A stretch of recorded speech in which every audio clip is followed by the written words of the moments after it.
다 같이 기도하면서 대림절 둘째 줄 예배, 또 12월 세대 통합 예배 하나님께 드리겠습니다. 이새의 줄기에서 한 싹이 나며 그 뿌리에서 한 가지가 자라서 열매를 맺는다. 주님의 영이 그에게 내려오신다. 지혜와 총명의 영, 모략과 권능의 영, 지식과 주님을 경외하는 영이 그에게 내려오시니 그는 주님을 경외하는 것을 즐거움으로 삼는다. 그 내려오면 이새의 뿌리에서 한 싹이 나서 만민의 깃발로 세워질 것이며 민족들이 그에게 찾아와서 그가 있는 곳에 영광스럽게 될 것이다. 하나님 아버지, 그렇습니다. 이런 오랜 예언을 기다리면서 성도들이 기다릴 때 예수님께서 과연 2000년 전에 유대 땅 베들레헴에 태어나셔서 구원을 시작하셨습니다. 하나님, 우리는 또 이 시간에 다시 오실 예수님을 기다리고 있습니다. 예수님께서 다시 오셔서 구원을 완성하실 날, 정말 하나님의 평화를 우리에게 갖다 주실 그 날을 기다리고 있습니다. 그런 기다림의 백성으로서 살아가며 오늘 시간도 하나님의 은혜로 살아가겠다고 결심하며 주님 앞에 예배 자리에 나왔습니다. 오늘 저희가 드리는 모든 예배 주님께서 받아 주시옵소서. 예수님의 이름으로 기도했습니다. 아멘. 다 같이 일어서서 우리 성탄 찬송으로 시작하겠습니다. 그 맑고 환한 밤중에.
성탄 찬양은 언제나 불러도 전 마음이 따뜻해지고 기쁨과 소망이 가득 차게 됩니다. 대림절이 이제 4주인데 그래도 첫 2주는 다시 오실 예수님을 기다리고 나머지 2주는 이제 성탄으로 오신 예수님을 또 만영한 그런 것이 좀 좋을 것 같습니다. 그래서 2곡은 다시 오실 주님을 기다리면서 우리 그날을 맞이하는, 우리 소망하는 그런 찬송들. 먼저 꽃들도 찬송이죠. 영광의 주가 다시 올 걸, 그날 기다리면서 이곳에 비록 우리가 눈물 골짜기 지나갈 때라도 생명샘이 솟아나는 거 우리가 또 경험하며 그날을 기다리며 찬양하겠습니다. 찬송으로 주님께 찬송하겠습니다.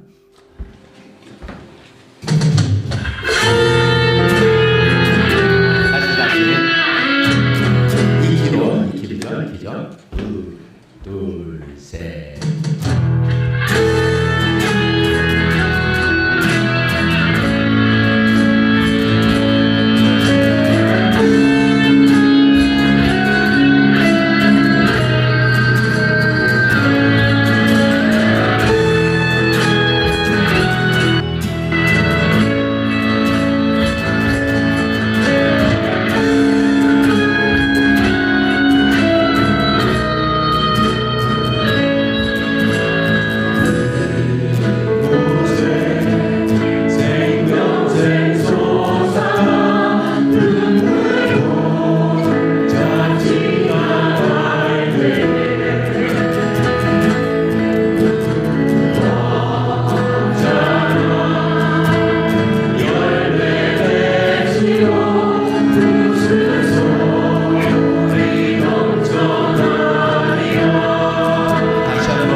찬송의 앞에 한 살이 바뀌었다. 이게 앞에 나오신 그것만 보이죠. 오늘 이제 백혜원 또 보컬로 우리 세대 통합 예배 때 해보고요. 베이스 기타도 백차민 지난번에 하려다가 학교에서 못 나와서 불발됐는데 이번에 차민이가 또 같이 합류하고 있습니다. 마지막 찬송입니다. 역시 대림절 찬송입니다. 나의 소망 되신 주, 주를 바라봅니다. 다시 오실 나의 왕, 주를 기다립니다. 우리 간절하게 우리 대림절에 기다림의 절기에 따라서 우리 삶 속에 있는 여러 현실 가운데 있지만 그래요, 다시 오실 왕, 나의 왕 되신 주님을 다시 맞이할 그 마음으로 다 담아서 이 찬송에 남아서 찬송을 주님께 마지막 찬송 올려드리겠습니다. 둘, 셋.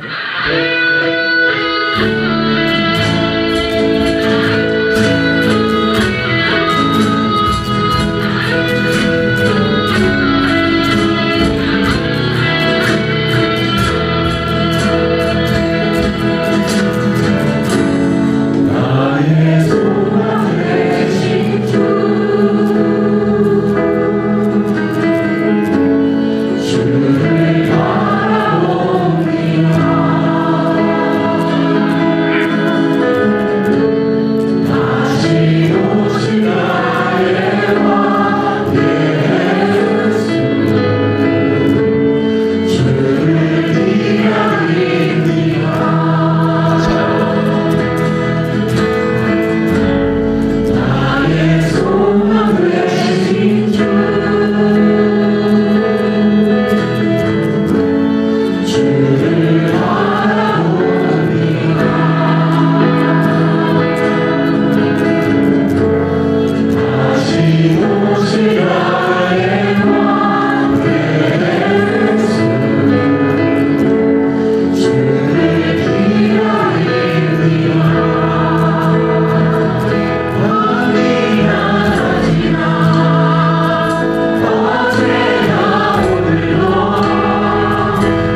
또 찬양 반주도 보컬에 또 우리 젊은 자녀 세대들이 같이 하니까 참 좋았죠? 네. 자, 좋았다고 우리 박수. 좋았다.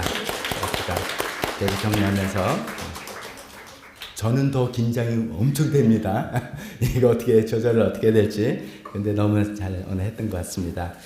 12월에 들어섰습니다. 12월 첫째 주 2025년도 우리 신년 예배 때마다 그때만 해도 2025 숫자가 되게 생소했는데 벌써 이제 마지막 달을 맞이했습니다. 하나님의 은혜로 지나가고 이제 한 달 남은 시점을 나머지 시간들 주님의 은혜로 잘 지냈으면 좋겠습니다. 오늘 주보를 보면서 교회 소식 함께 나누도록 하겠습니다. 오늘은 12월 세대 통합 예배로 같이 이렇게 예배 드리고 있습니다. 그때마다 드리는 특송, 오늘은 티움 목장에서 주님께 찬양 드립니다.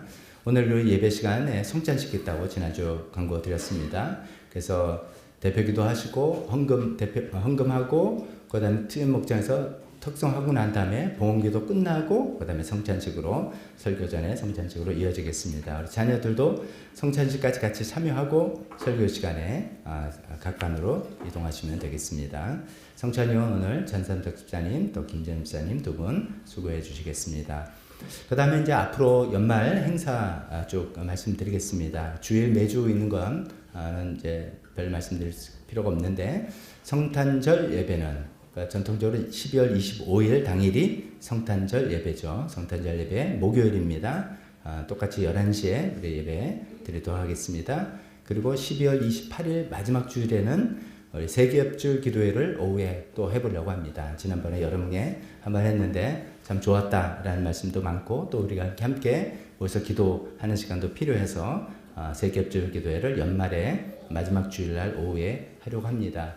지난번 세기업줄 기도 처음 할 때 여러 가지 참 좋았는데 개인적으로 조금 아쉽다 한 거는 저는 이제 이게 기도를 평소에 많이 하는 분들이 아니라 평소 기도를 잘 하기 좀 힘들고 어렵고 좀 그런 분들이 이렇게 단체로 같이 기도하면서 하기를 기대했던 거예요. 근데 이제 좀 뭐 제가 기대만큼은 많이 참석을 못한 것 같아요. 근데 좀 그 취지를 잘 아시고 이렇게 좀 참여를 해봤으면 좋겠습니다. 우리 제이디모 단비 목장 또 이렇게 뭐 이렇게 나 기도 생활 혼자 힘들다 이런 분들도 함께 다 같이 해서 같이 전체 기도도 하고 또 세겹줄로 짝 기도를 만들어서 함께 기도도 하고 개인 기도도 하고 찬양도 뜨겁게 하고 뭐 이런 시간을 갖고자 하니까 미리 이제 세겹줄 파트너를 이렇게 잘 짜서 제가 또 계속 광고 드리겠습니다. 참석해서 기도 제목 쉐어하고 같이 기도도 하고 또 나의 기도도 하고 또 통성으로 기도도 하고 하는 그런 시간 마지막 주에 가졌으면 좋겠습니다. 그래서 보통 이제 파쇄식을 마지막 주일 하는데 이 행사를 위해서 너무 큰 행사 두 개는 좀 그런 것 같아서 파쇄식은 1월 첫째 주일 날 하도록 하겠습니다. 신년 예배 1월 1일 목요일 또 똑같이 11시에 새해 첫날 또 하나님께 예배 드리고 성도들과 함께 좀 기쁨으로 나누는 시간 되었으면 좋겠습니다.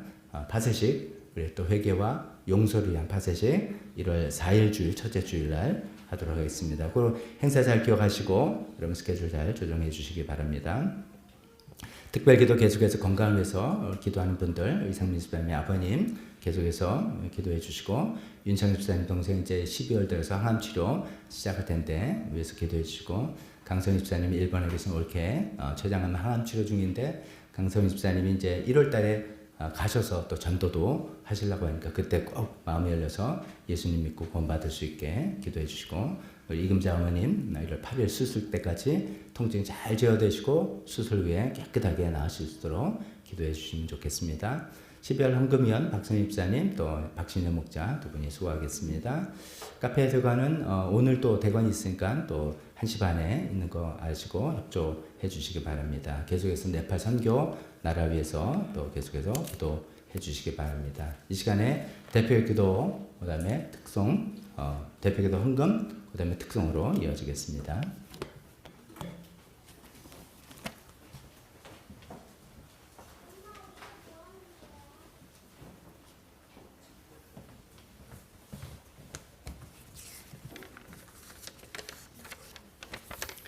다 함께 기도 드리시겠습니다. 하나님 아버지, 예수님의 성탄과 다시 오심을 기다리는 대림절 둘째 주일에 함께 모여 예배 드릴 수 있게 해주심에 감사합니다. 주님만이 왕이십니다. 하나님으로부터 나서 예수 그리스도 안에 있는 자로서 보혜사 성령님으로 말미암아 거듭나게 해주셔서 하나님의 자녀로서 살 수 있게 해주심에 감사드립니다. 그리스도 안에서 새롭게 창조되어 내가 죽고 내 안에 계신 성령님의 인도하심을 받아 하나님의 뜻을 이루게 하옵소서. 올 한 해를 돌아보며 모든 것이 감사요 주님의 은혜입니다.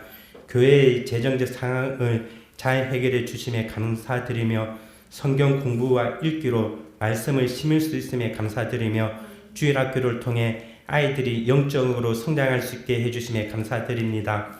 한 영혼을 귀하게 여기시고 하나님의 은혜를 잊게 하셔서 하나님의 선하심과 인자심을 경험케 해주심에 감사드립니다. 주님의 도움과 치유의 손길을 위해서 간구드립니다. 건강과 경제적 도움이 필요한 분들 먼저 그의 나라와 의를 구할 때 모든 것을 채워주심을 경험하도록 하소서. 이상미 집사 부친이신 이영우 아버님 요양병원에서의 회복과 구원, 윤창석 집사의 동생 윤성우 형제의 항암치료 과정, 강성희 집사의 올케, 박선영 췌장암 치유와 구원에도 이미 하나님의 은혜가 임하였고 나았음을 선포합니다. 군복무 중인 신규훈과 수능을 치룬 박시영의 악기를 선하게 인도하여 주시옵소서. 대학 편입을 준비 중인 윤성호와 진로 문제로 고민하고 있는 청년들에게도 주님께서 지혜를 주시고 청년의 때 창조주를 기억할 수 있도록 말씀과 기도로 무장시켜 주시길 원합니다. 주일 학교를 부흥케 하시고 인도하시는 전도사님과 선생님들에게 말씀의 능력과 지혜를 다하사 성령 충만케 하시고 모든 것이 부족함이 없게 채워 주시옵소서.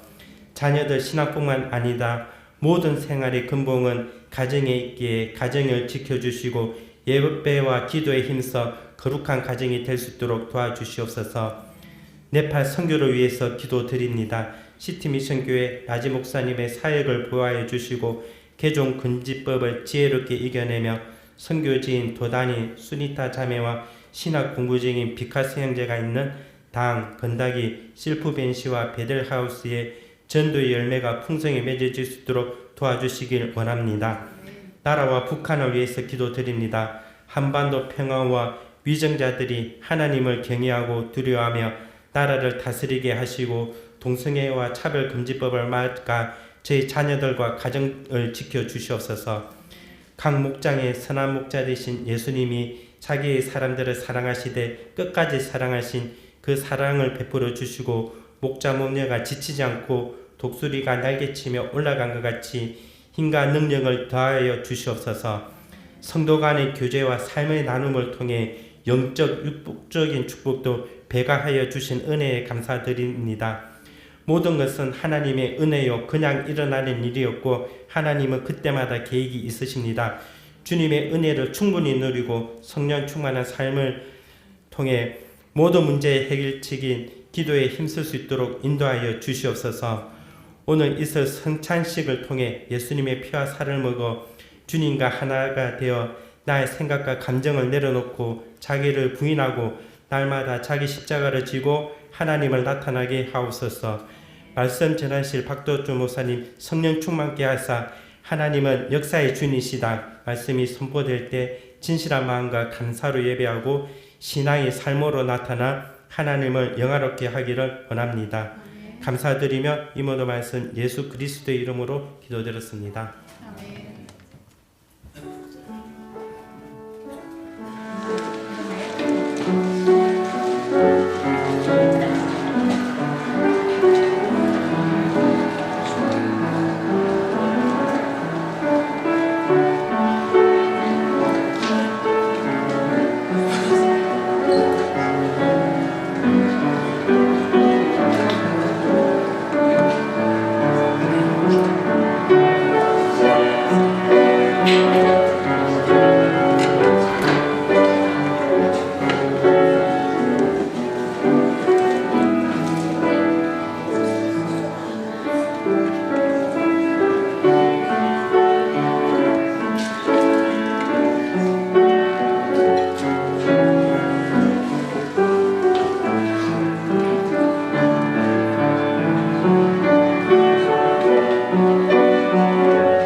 자신을 부인하고 자기 신앙을 고백하는 것입니다.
청담에 우리 경건하게 성탄식을 되는데 이거 분위기 잡기 너무 힘들 것 같은데요.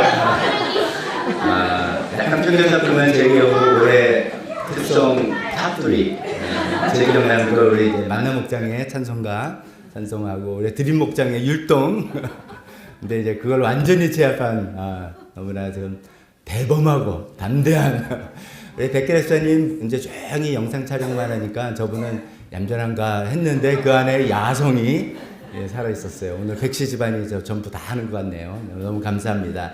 우리 봉헌기도 드리겠습니다. 하나님 아버지, 이 드림 목장, TU 목장에 축복합니다. 이들이 찬송한 십자가를 지고 예수님을 부끄러워하지 아니하고 이 세상을 정말 부인하며 자기를 부인하며 살아가겠다. 이 결단하는 이 찬송을 주님께서 받으셨습니다. 하나님 아멘으로 화답한 우리 모두의 소망이기도 하고 결심이기도 합니다. 하나님 아버지 우리가 그렇게 할 수 있도록 예수님 따르는 제자가 될 수 있도록 예수님 따르는 그런 교회가 될 수 있도록 주님께서 축복하여 주시고 저희를 인도하여 주시옵소서. 하나님 아버지 오늘도 저희가 정성을 다해서 주님께 헌금으로 드렸습니다. 이 헌금을 주님께서 복을 주셔서 하나님 나라에 멋지게 사용되는데 우리가 보통 쓰는 돈과 또 달리 하나님의 역사를 체험하게 되는 그런 귀한 헌금이 되게 인도하여 주옵소서. 예수님 이름으로 기도했습니다. 아멘. 성찬위원들 나오셔서 테이블 가운데로 준비해 놓으시기 바랍니다.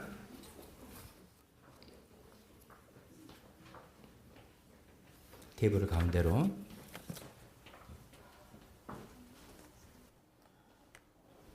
마이크 테스트.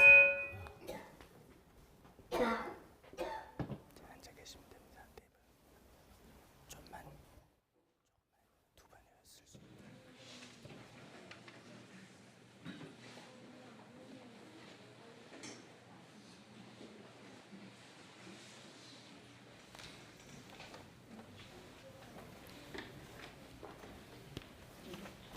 성찬식 하겠습니다. 예수님께서 자신의 생명을 우리를 위한 대속물로 내어주시기 그 전날 제자들과 함께 유월절 식사를 하면서 자신의 죽음의 의미를 알려주셨습니다. 예수님께서 당시 유월절에는 빵이지만 저희는 이제 크래커로 대신하겠습니다. 이 빵을 손에 드셨습니다. 높이 드셨습니다. 이것은 하나님께 들려진 자신의 삶을 상징하는 것입니다. 그 다음에 하나님께 감사를 기도를 드렸습니다. 왜냐하면 이 구원을 통해서 자신의 희생을 통해서 이루어질 많은 구원의 열매를 하나님께 감사드린 것입니다. 그리고 빵을 떼어서 쪼개셔서 자신의 우리를 위해서 찢기실 그 희생과 고난을 상징하면서 제자들에게 건네주시면서 이것을 받아서 먹어라. 이거와 함께 나와 참여하자라고 말씀하셨습니다. 또 이렇게 식사를 하고 지난주에 칼럼 쓴 것처럼 당시 유월절은 식사 자리에서 그 의미를 설명해 주셨다 그랬잖아요. 그 한 다음에 예수님께서 식사 도중에 포도주 잔을 드셨습니다.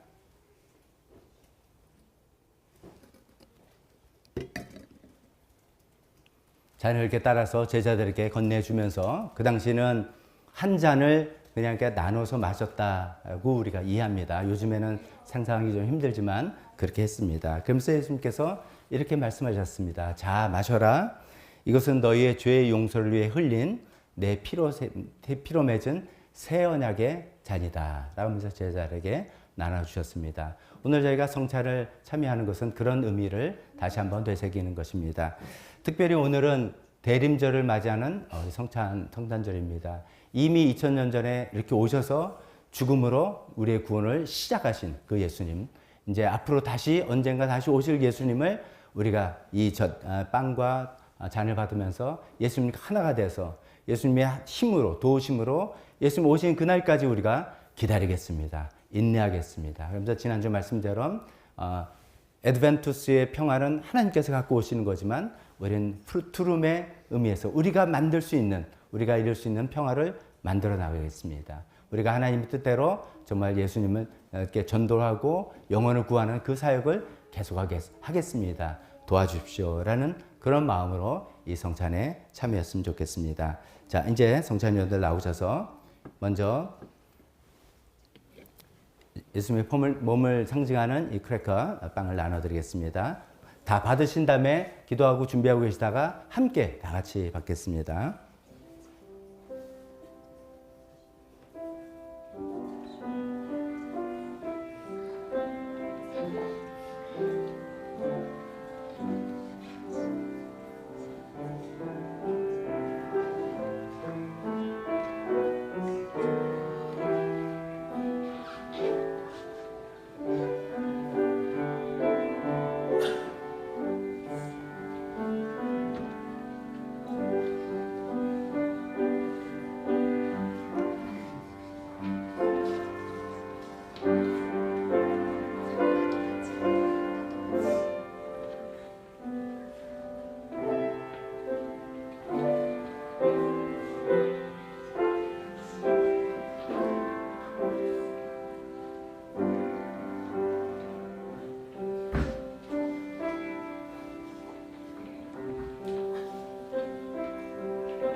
혹시 유아실이나 한다는 착각하시고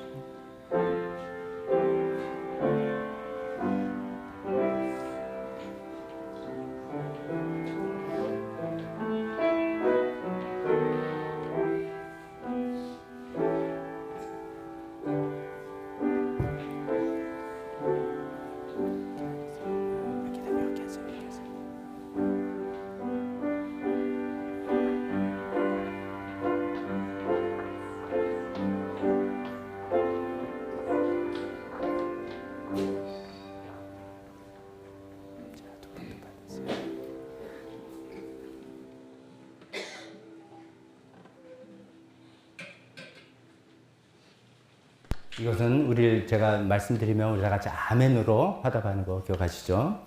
이것은 우리를 위해서 내어주신 예수 그리스도의 몸입니다. 아멘.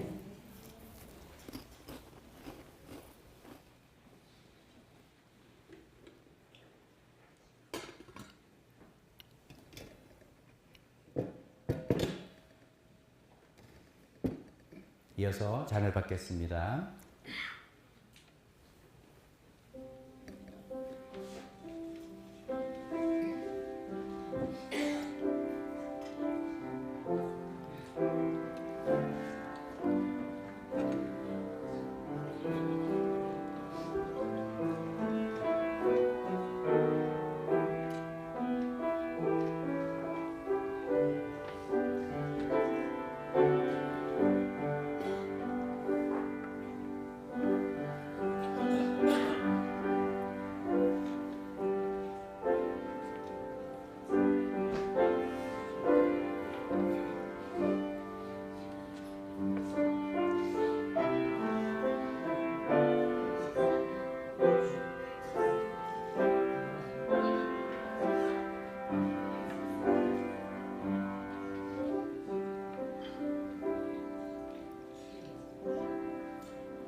다 함께 잔을 받겠습니다. 이것은 우리를 위해 흘리신 예수 그리스도의 피입니다.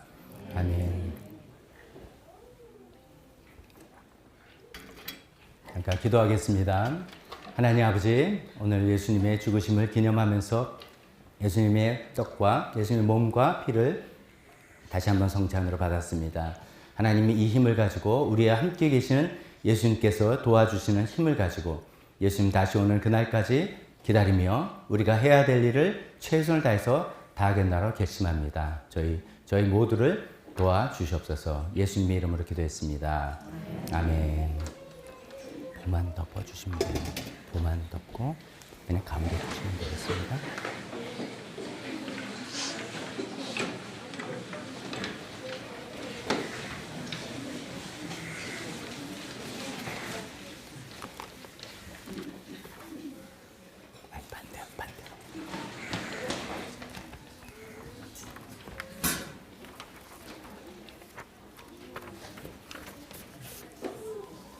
자, 이 시간에 설교 시간입니다. 설교 시간입니다. 우리 다 같이 일어서서 주보에 있는 설교 본문 같이 봉독하겠습니다.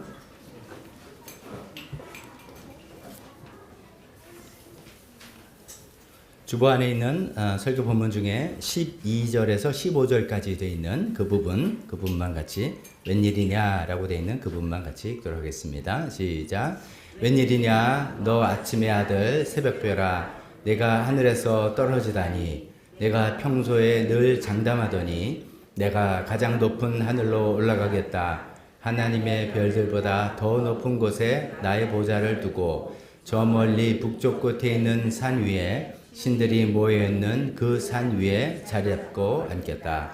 내가 저 구름 위에 올라가서 가장 높으신 분과 같아지겠다 하더니 그렇게 말하던 얘가 수월로 땅 밑 구덩이에서도 맨 밑바닥으로 떨어졌구나. 아멘.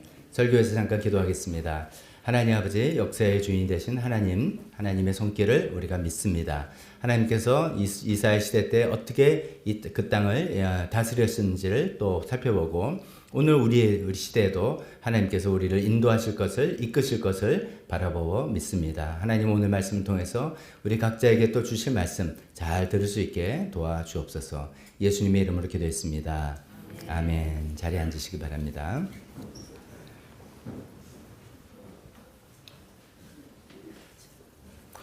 오늘 이제 이사야서 말씀이 이제 열방에 관한 이야기들입니다. 이제 13장, 이사야서 13장서부터 보면은 주변 국가에 대해서 하나님께서 어떤 계획을 갖고 계시고 어떻게 심판하실 것이고 이런 이야기를 하다 보니까 아무래도 우리 관심이 또 우리 요즘 민감한 국제 정세 이런 거하고도 연결시켜서 한번 생각해 보려고 합니다.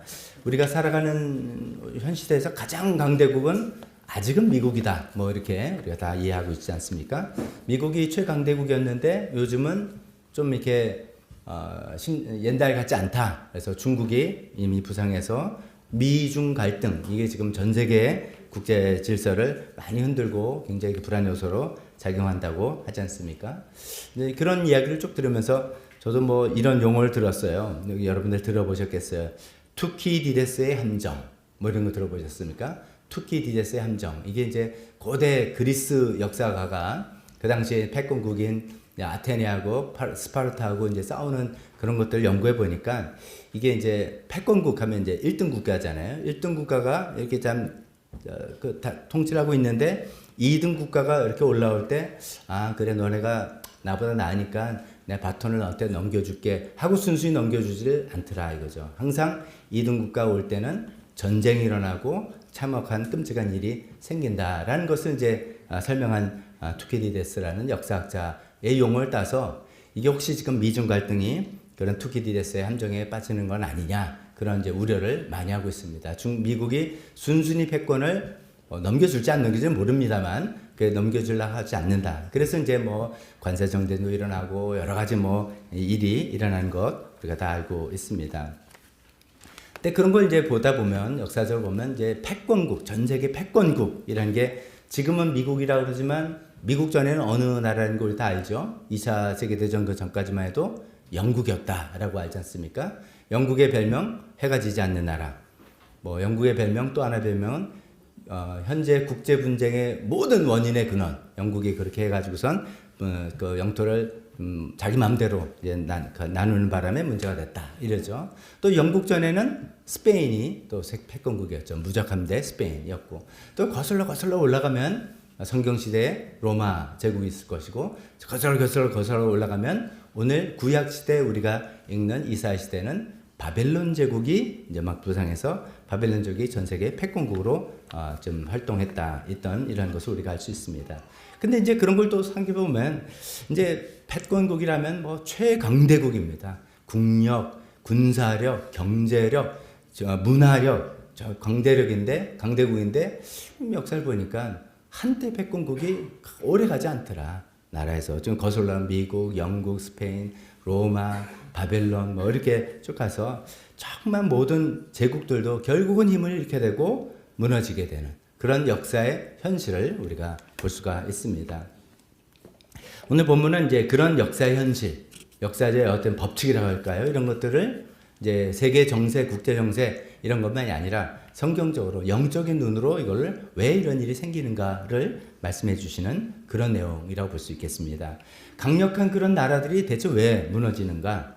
또 그들의 밑에 저변에 깔리는 교만함이 왜 오래가지 못하는가? 또 하나님은 그런 와중에서 패권국이 망하고 요단 혼란스럽고 하는 와중에서 하나님께서는 자기 백성을 어떻게 하실 건가? 라는 이런 질문들을 이 본문에 담고 있습니다. 그래서 이런 것들을 우리 살펴보면서 또 우리가 좀 어떻게 보면 불안할 수도 있고 좀 이렇게 어떻게 될지 모르는 두려움이 있을 수 있는 요즘 세상에 우리가 새로운 눈으로 하나님을 의지하고 살아갈 수 있게 될 거라 생각해 봅니다. 오늘 본문 내용을 조금 먼저 설명을 해야 될 부분들이 좀 많이 있어서 그런 내용을 잠깐 말씀드리고 오늘 시간도 많이 됐으니까 간략하게 메시지 2가지 전하도록 하겠습니다.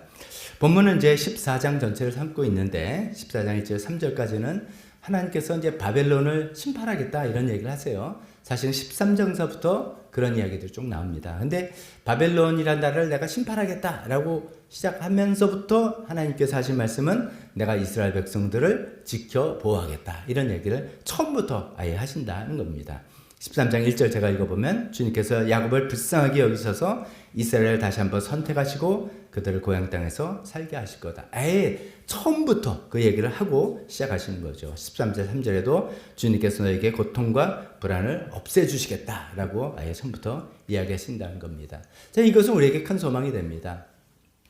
제가 지금 말씀드려서 미중 갈등이 실제로 뭐 전쟁이 날 건지 아니면 뭐 이러다가 해프닝 끝날 건지 모르지만 이렇게 복잡하게 이제 패권국이 바뀌고 이렇게 요동치는 이런 정세에서 우리가 여러 가지 이제 변화가 되고 불안정이 일어나고 어쩌면 혼란이 일어날 수도 있고 파괴가 일어날 수도 있는 그런 여러 가지 일들이 있지만 또 그런 것을 하나님께서 허락하시면서 하나님께서 이끌어 나가시지만 그 목적은 파괴와 혼란이 목적이 아니라 당신의 백성을 지키시고 보호하시고 평안으로 이끄신다는 것이 목적이라는 것을 아예 처음부터 딱 못 박아서 이야기하고 있다는 것이죠. 그래서 이제 그 나중에 그 의미를 좀 생각해 보도록 하겠습니다. 그렇게 해서 먼저 회복을 이미 선언하면서 바벨론에 대한 심판에 대한 이야기를 하고 계십니다. 그 다음에 이제 14장 4절서부터 보면은 그게 이제 우리가 설교 본문에 제가 담은 9절에서 10절이라고 하는 두 번째 단락입니다. 긴 부분을 제가 앞에 한 부분만 인용을 했는데요. 그것은 바벨론에 대한 조롱을 하는 내용입니다. 그날이 하나님께서 바벨론을 심판하면 이스라엘 백성들이 약소국 피해를 받던 이스라엘 백성들이 자기를 짓밟던 바벨론 왕을 조롱하게 될 것이다 라고 하는 그런 얘기입니다. 근데 이제 그 9절 주보에 있는 그 내용 한번 좀 보십시오. 그 스올이라는 것은 스올은 이제 지옥이라고 생각해도 됩니다. 이게 제가 이제 조롱이라고 미리 말씀을 좀 드려버렸네요. 뭐 같습니까? 이렇게 질문을 하려고 했는데 이게 그냥 무슨 어떤 내용을 쫙 뭐 이렇게 설명하는 게 아니라 조롱하는 그런 내용이에요. 땅 밑에 수월이 한때 기고만장하던 바벨론에게 하는 거예요. 땅 밑에 수월이 즉 지옥이 내가 오는 것을 반겨 맞으려고 들떠 있고 죽어서 거기에 잠든 먼저 죽은 세상의 통치자들의 망령을 유령들을 깨우면서 야야 쟤 온다. 바벨론 쟤도 결국 일로 오는구나. 야, 쟤 환영하자. 라고 이야기하면서 그들이 너도 별 수 없이 우리처럼 무력해졌구나. 너도 나 우리와 똑같은 신세구나. 라고 하면서 조롱한다는 거죠. 누가 먼저 죽은 망령들이 바벨론 그 전 세계를 호령하던 그 왕이 죽어서 지옥으로 내려오니까 아유 너도 별 수 없네. 똑같네. 어서 와. 우리가 먼저 왔으니까 너는 이제 우리를 고참으로 섬겨야 돼. 뭐 이런 식으로 조롱한다는 그런 내용입니다. 이게 성경을 보시면 4절부터 21절까지 계속 이어지게 됩니다. 이게 이제 일종의 문학 양식이에요. 문학 양식. 조롱시라고 조롱하는 시라는 문학 양식을 이용하고 있습니다. 이게 이제 우리나라 이제 조선 후기에 보면 탈춤이 있는데 탈춤의 내용을 보면 이제 그 가면을 쓰고 탈춤을 쓴 사람이 세상이 참 아름답고 세상이 살만하다 이런 이야기를 주로 하는 게 아니에요. 그 탈춤하는 내용은 뭐냐면 양반들을 비난하고 조롱하고 그들의 허세, 그들의 위선을 비판하고 조롱하는 그런 내용들이라는 거죠. 그래서 이제 문학적으로도 동서고금에 이렇게 억눌린 사람들이 약자들이 그것이 해방되는 그 시간에 그 자기를 지배하던 자기를 못되게 굴던 그 강자들을 조롱하는 조롱문학, 조롱시 이런 것들이 많이 있었어요. 근데 이게 그런 조롱시의 양식을 써서 바벨론 왕의 몰락을 이야기하고 있다는 거죠. 성경에 보면 참 그런 문학적으로 참 멋있어요. 이 조롱시가 저도 요번에 이 말씀을 준비하면서 또 이런구나 새롭게 알게 됐는데 우리가 부활에 대해서 이야기할 때 고린도전서 15장 이야기를 합니다. 거기 이제 55절에 어떤 이야기가 나옵니까? 죽음아 너의 승리가 어딨냐? 죽음아 너의 독침이 어딨느냐? 라고 하면서 죽음이 힘을 못 쓰는 부활의 세상이다. 이런 것을 우리가 감사함으로 생각하는데 이것 역시 조롱시라는 거예요. 죽음을 조롱하는 거예요. 그동안은 죽음이 강력한 힘을 가지고 모든 사람을 다 두렵게 떨었는데 예수님 부활이 있게 되니까 그 죽음을 조롱하면서 야, 너 승리 어딨어? 야, 너 독침 어딨어? 라고 조롱하는 그런 내용이라는 것이죠. 어떻게 보면 통쾌한 그런 이야기입니다. 그러니까 이사야 14장이 이제 그런 조롱시의 양식을 따서 교만한 바벨론의 몰락을 조롱하고 있는 그런 내용이다라고 말씀드리고 싶습니다. 그 다음에 달라가 이제 새벽별의 추락, 우리가 같이 본문을 읽었던 그 부분이죠. 12절에서 15절에 쓴 거 보면 웬일이냐 너 아침의 아들 새벽별아 라고 하면서 이야기를 합니다. 새벽별이 높이 올라가려고 그러다가 뚝 떨어졌다 라는 그런 이야기죠. 이것은 이제 좀 전에 말씀드린 큰 조롱시 안에 있는데 그 안에 하이라이트, 정점이라고 합니다. 하늘 높이 올라가겠다는 그 교만이 땅끝까지 뚝 떨어졌다고 야, 너 꼴 좋다 라고 하고 조롱하는 그런 내용이라는 것입니다. 근데 이 부분은 조금 설명이 필요합니다. 이게 이제 우리 흔히 사탄하고 연결되는 그런 이야기를 하기 때문에 이 내용을 좀 말씀드리겠습니다. 여기서 나온 그 새벽별이라는 것, 혹은 이제 샛별이라고도 번역하기도 하는데, 그러니까 히브리로 헬렐이라는 단어를 썼어요. 근데 이제 이 헬렐이라는 단어가 고대 근동사에서는 어떤 의미를 담는 그 용어냐면, 하늘 높이 올라가서 인간이 어떤 영웅 같은, 헤라클레스 같은 영웅이 하늘 높이 올라가서 신처럼 데려가다가 실패하고 딱 추락한 영웅을 묘사하는 어떤 관용적인 표현이었다는 거죠. 문학적인 표현, 관용적인 표현이었다는 거죠. 그래서 이사야는 그 의미를 따서 지금 이 바벨론 왕이 전 세계를 호령하면서 확 통치하는 것이 이제 기고만장해지는 그 모습을 그 헬렐이라는 단어를 써서 너 새벽별처럼 탁 기고만장하게 올라가는데 결국 너는 떨어지는 그런 존재야 라는 것을 문학적으로 표현한 것이다는 것입니다. 자, 그렇게 해서 이제 이사야 선지자가 이 용어를 썼는데 다시 한번 공부해 봅시다. 이 히브리어는 또 답을 말했나? 구약 성경은 어떤 언어로 쓰였다고요? 히브리어. 근데 우리는 지금 어떤 언어를 가지고 성경 읽어요? 한국어. 그럼 뭔가 번역이 됐어요. 근데 히브리어에서 번역이 바로 된 거, 요즘은 번역하지만 역사적으로 보면은 구약 성경을 먼저 그리스어로 번역을 했어요. 그거를 70인역이라고 합니다. 그러다가 이제 중세 시대쯤 되면은 그때는 이제 라틴어, 동양권에선 한자가 지식층의 언어인 것처럼 서양에서는 라틴어가 지식층의 언어였어요. 그래서 라틴어로 성경을 번역해서 중세 기간 거의 1000년 동안 라틴어 성경을 읽었단 말이죠. 그 라틴어 성경을 벌게이트 성경이라고 합니다. 이제 이렇게 해서 번역되는 과정에 제가 이거 정확히는 모르겠어요. 근데 이 헬렐, 새벽별 헬렐이라는 단어를 여러분의 잘 아는 사탄이라는 의미를 담고 있는 단어로 번역했어요. 사탄을 뭐 게임이나 이런 데 보면 나오죠. 루로 시작하는 단어. 루시퍼. 그죠? 그 단어로 번역을 했어요. 그 단어를 번역하면서 그 의미를 아예 사탄이라는 의미하고 합쳐지게 된 겁니다. 그래서 이제 중세 이후에는 이제 이 단어를 보면 그 루시퍼라고 이제 번역이 돼 있어요. 그러니까 중세 이후에는 자연스럽게 하늘에서 떨어진 빛나는 새벽별, 이게 바로 사탄을 두고 이야기하는 거다라고 이야기를 하게 됐습니다. 그래 번역했는데 사실 이게 또 말이 되는 게 성경 전체를 보면은 그런 비슷한 이야기들이 많이 나옵니다. 예를 들면 에스겔서 28장에 보면 거기에는 두로 왕, 두로는 지금의 레바논 지역입니다. 그 왕을 비판하는 내용이 나오는데 묘한 얘기를 해요. 그 두로 왕이 마치 에덴 동산에 있던 그룹 천사들이다. 분명히 왕인데 어떤 천사라고 이야기하는 또 아리까리한 그런 내용도 있어요. 또 예수님이 누가복음 10장에도 보면 제자들이 이제 막 전도하고 우리가 뭐 승리했습니다 했더니 내가 다 봤다라고 하면서 사탄이 하늘에서 번개불처럼 떨어지는 걸 내가 봤다. 너네가 복음을 승리할 때 사탄 떨어진 거 내가 봤다라고 이야기도 하고 요한계시록 12장에도 보면 용이 즉 사탄이 하늘에서 땅으로 쫓겨나는 장면 등등 이게 또 에피 사탄이 올라갔다가 쫓겨나는 이런 여러 가지 이야기들이 많이 있단 말이죠. 그래서 이제 이런 것들이 다 맞물려져서 이사야서 14장 우리가 있는 이 본문은 하늘 위에 오르다가 추락한 사탄의 교만과 몰락을 이야기하는 거다라고도 이제 해석을 하게 되었습니다. 자, 이 용어는 이제 우리가 이렇게 이야기합니다. 처음에 이사야 선지자가 사탄을 이야기한 거냐? 그건 아니에요. 이사야 선지자는 바벨론 왕의 교만을 이야기한 겁니다. 그 당시 언어로 이야기한 건데 성경의 여러 가지 다른 본문과 의미들이 합쳐져서 사탄의 교만과 몰락을 이야기하는 걸로도 해석할 수 있는 그런 의미, 2차적인 의미를 갖게 되었다라는 그런 얘기입니다.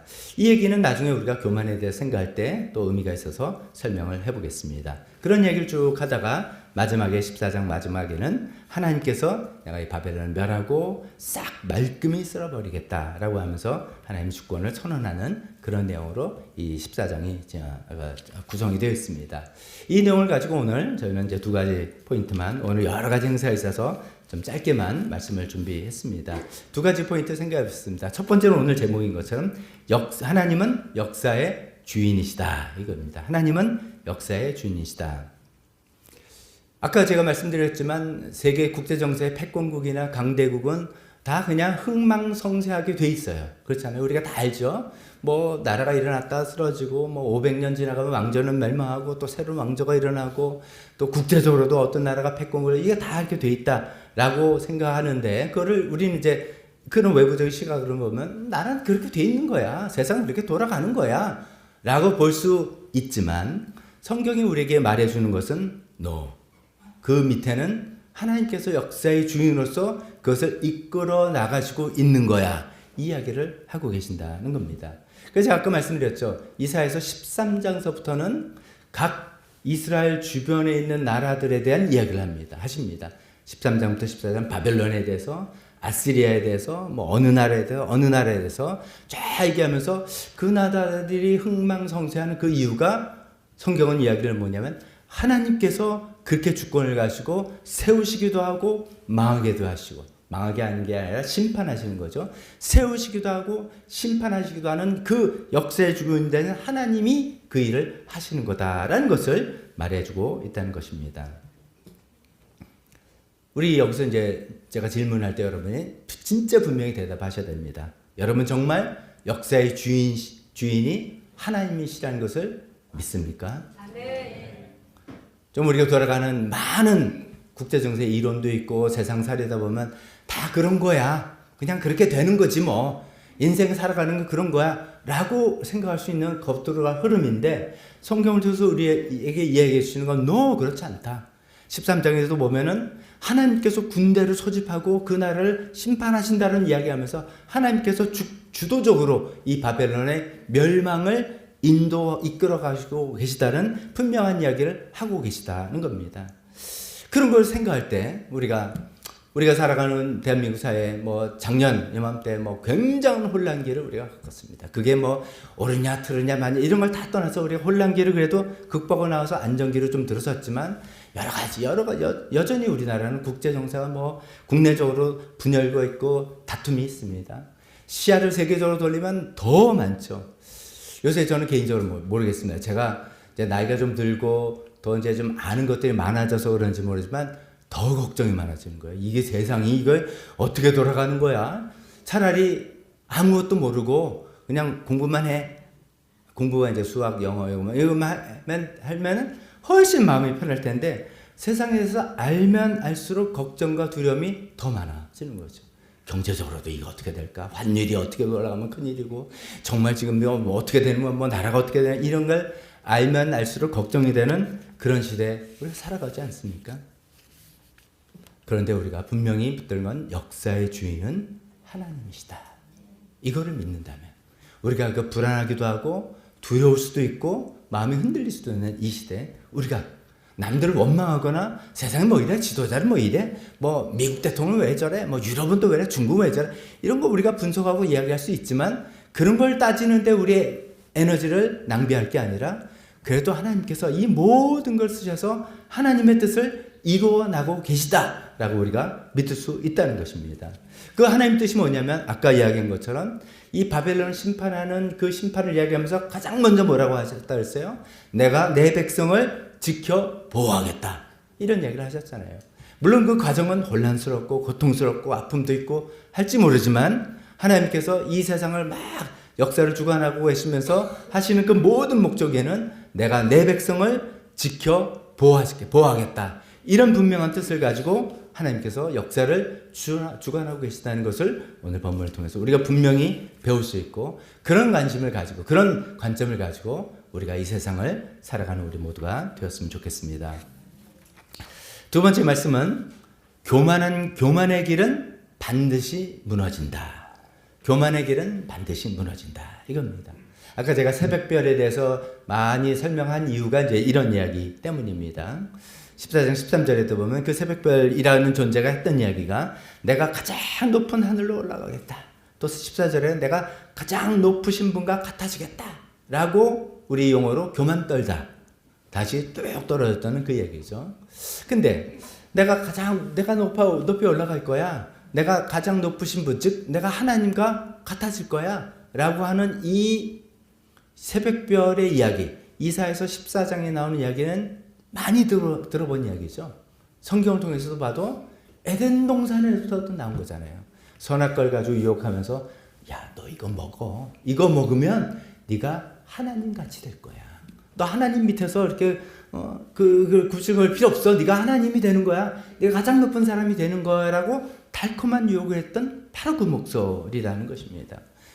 창세기 11장에 바벨탑을 쌓으면서 바벨탑을 쌓는 사람들이 마음속에 있었던 겁니다. 우리가 밥을 높이 쌓아서 우리가 정말 끝까지 올라가자. 우리가 정말 하나님 의지하지 않고 살아갈 수 있는 사람이 되자라고 했던 그 생각과 똑같은 그런 목소리죠.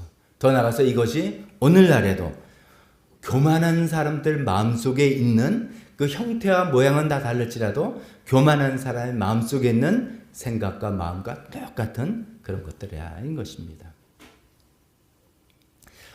이사야서 14장은 계속 이야기하죠. 교만이 다른 모든 죄의 근원이고 교만이 이 사탄이 타락한 이유이기도 하고 이 교만이 그 강력한 제국들이 무너진 이유이기도 하다라고 이야기하고 있습니다. 교만 때문에 멸망이 왔다라고 이야기하는 그 내용을 말씀해 주고 있습니다. 우리가 보통에도 이제 교만하지 말자 그런 얘기, 교만은 죄다 뭐 이런 얘기 많이 하잖아요. 그러면서 뭐 교만이 가장 큰 죄다 이런 얘기도 하고 모든 죄의 근원은 교만이다 이렇게 표현하기도 합니다. 이런 얘기 저도 많이 전했고 여러분들 많이 들어보셨을 겁니다. 근데 오늘 이 본문을 통해서 또 좀 새로운 빛을 하나 보는 것은 이런 거예요. 왜 이제 교만이 그런가 하면 교만의 뿌리는 사탄과 다 있다는 것입니다. 이 새벽별이 물론 이사야서 14장 말할 때는 바벨론 왕의 그 교만을 이야기한 건데 역사적으로 그렇게 사탄이라고 지금 의미를 부여하고 여러 성경에 맞춰서 그렇게 설명되어지는 그것을 생각해 볼 때 이 교만은 단순한 성격의 문제. 저 사람은 교만한 성격. 잘하니까 저럴 만도 하지 라고 하는 등등 이런 성격의 문제, 나한테 교만하게 문제라고 하는 문제 정도 차원이 아니라 사탄과 뿌리를 같이 하고 있다는 거죠. 굉장히 심각한 영적인 문제다는 것이죠. 그래서 교만을 하나님께서 가장 싫어하시는 죄다. 내가 교만을 가장 싫어해서 교만한 자를 대항해서 공격하시겠다라고 하나님께서 이야기할 수 있는 그런 내용이라는 것입니다.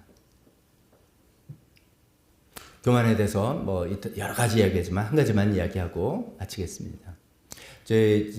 요즘 수요 예배 때 기독교 교전을 통해서 이제 영성을 배우자 얘기를 쭉 하고 있습니다. 말씀드렸죠. 몇 주 전에는 마르틴 루터 종교개혁을 시작한 사람 마르틴 루터의 탁상 담화 테이블 톡 이제 그가 식탁에서 같이 식사하면서 같은 동료 종교 개혁자들과 여러 가지 이슈와 신학적인 논쟁을 이야기했던 내용을 모은 그 책입니다. 거기에 그 마틴 루터가 한 이야기가 이런 겁니다. 기도하지 않는 사람은 교만한 사람이다. 이 얘기 뭐냐면요. 교만 하나님 가장 싫어하시고 영적인 막 그렇게 이야기하니까 무시무시하네. 근데 나는 그런 건 없는데 라고 생각하시지만 한 가지만 오늘 제가 말씀드리는 거예요. 기도하지 않는 사람이 교만한 사람이다 라고 마틴 루터가 이야기합니다. 그가 말한 그 문장을 읽어보면 이렇게 되어 있습니다. 하나님께서 모든 것을 주시지만 여기서 전제 조건이 이런 거죠. 하나님 없이도 그냥 살아가고 있어요. 살아갈 수 있어요. 라면 이 전제가 벌써 현재 밖에 있는 거예요. 그게 그만큼 교만이라는 뜻이죠. 근데 하나님께서 우리에게 모든 것을 주시지만 우리는 그것을 구하지 않으면 얻지 못한다. 그래서 기도하지 않는 사람은 난 하나님 은혜 필요 없는 사람이에요 라고 하는 거와 똑같다는 거죠. 기도하지 않는 사람이 가장 교만한 사람이다. 여러분 동의하십니까? 우리가 뭐 기도 많이 하자, 뭐 오늘도 대표 기도하면서도 뭐 그 김민규 목사님 그 얘기 강조하셨지만 기도라는 것 자체 신앙생활 중요하다라는 건데 또 이 관점을 생각해 보면 기도하지 않는다는 건 뭐냐면 하나님 없이도 살아갈 수 있는 사람이에요. 그게 지금 새벽별하고는 뭐가 다릅니까? 하나님 없이 나 똑같이 뭐 쌤쌤인데 뭐 내가 구차하게 뭐 도움을 구하고 합니까? 제가 알아서 살아갈 됩니다. 이렇게 이야기하는 거와 똑같다 하는 것입니다. 여러분의 기도 생활을 한번 점검해 보십시오. 저는 지금 얼마나 기도를 뭐 오래 하고 많이 하고 이야기를 하는 것이 아니라 내가 살아가면서 내가 정말 하나님께 기도하는 것이 내 마음간에 정말 습관이 되었고 그것이 내 정말 내 굳이 하지 않으려던 늘 가장 기초적으로 되는 그런 자세인지 아닌지 이거를 점검해 보시고 그것이 내가 교만한 사람인지 아닌지 내가 하나님은 필요로 하는 사람인지 아닌지를 점검해 보시길 바랍니다. 말씀 읽겠습니다. 하나님은 역사의 주인이십니다. 하나님 없는 교만은 또 반드시 무너집니다. 세상에서는 강한 자를 칭송합니다. 힘센 사람을 멋있다고 합니다. 그걸 추구합니다. 그러나 성경은 이야기합니다.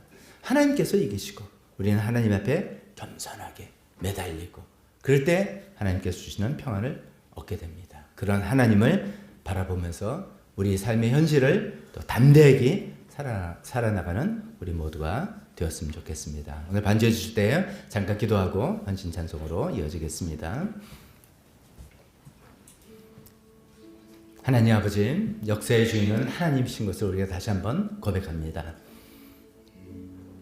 우리가 세상을 알면 알수록 세상은 너무나 변화가 많고 세상은 어떻게 변할지도 모르는 그런 정말 두려움 속에 우리가 살고 있습니다.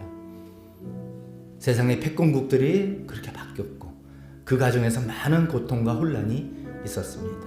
혹시 우리에게도 우리가 그런 것을 겪는 것은 아닌지 그런 불안과 두려움도 있습니다. 하나님, 그러나 우리가 오늘 말씀을 통해서 분명히 말씀해 주신 것처럼 역사의 주인이 하나님이라는 것을 우리가 믿는다면 또 그 하나님께서는 그 세상을 심판하실 때 하나님의 백성을 가장 먼저 챙기신다는 것을 우리가 또 믿는다면 하나님 그런 과정에서도 우리가 담대함으로 평안으로 나가면서 우리가 할 수 있는 일들 최선을 다해서 할 수 있겠다고 다시 한번 결단하고 다짐합니다. 하나님께서는 교만을 그렇게 싫어한다는 것을 다시 오늘도 생각해 봤습니다. 교만은 우리의 성품의 문제가 아니라 우리의 성격의 문제가 아니라 영적으로 정말 사탄과 맥을 닫고 있다는 그런 무시무시한 그 말씀을 생각해 봤습니다. 하나님께서는 교만을 반드시 꺾으시는 하나님 앞에 우리가 그것을 내려놓고 겸손히 그래서 정말 우리가 모든 것을 기도함으로써 구하며 하나님의 은혜를 구하며 살아가는 그런 자들이 되기를 다시 한번 결심합니다. 주님, 오늘 시간에 저희가 주에게 주신 말씀을 가지고 잠깐 기도할 때 주님께서 은혜를 베풀어 주시옵소서. 우리 잠깐 같이 기도하겠습니다.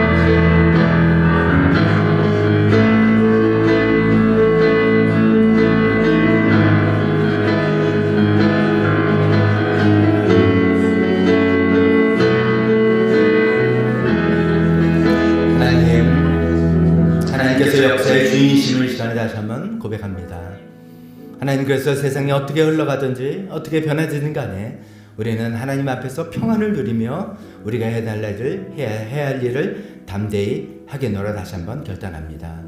하나님께서 교만을 싫어하심을 다시 한번 확인했습니다. 하나님 것이 지금 사탄과 뿌리가 맞닿는 것이라는 것을 생각하면서 하나님 우리가 정말 끔찍하게 이 우리의 교만을 혹시 우리 안에 교만이 있는지를 점검해 보기를 원합니다.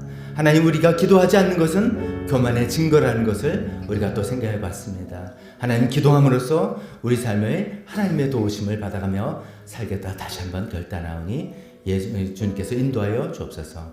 예수님의 이름으로 기도했습니다. 아멘. 다 같이 일어서서 우리 마지막 찬송 삼신 찬송하면서 마치겠습니다.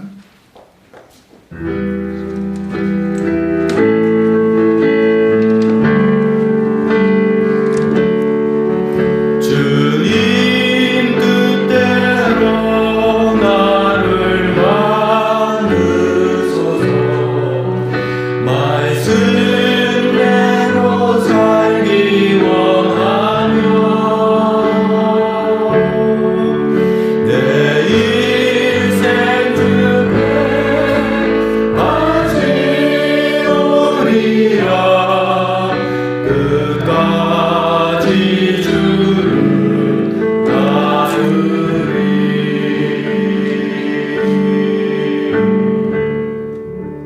축도하겠습니다. 지금은 우리 주 예수 그리스도의 은혜와 하나님 아버지의 사랑하심과 성령님의 교통하심이 역사의 주인은 하나님이시라는 것을 고백하며 하나님 앞에서 교만을 내려놓기로 결단하는 여기 있는 모든 분들 머리 위에 지금부터 영원토록 함께 있을지어다. 아멘.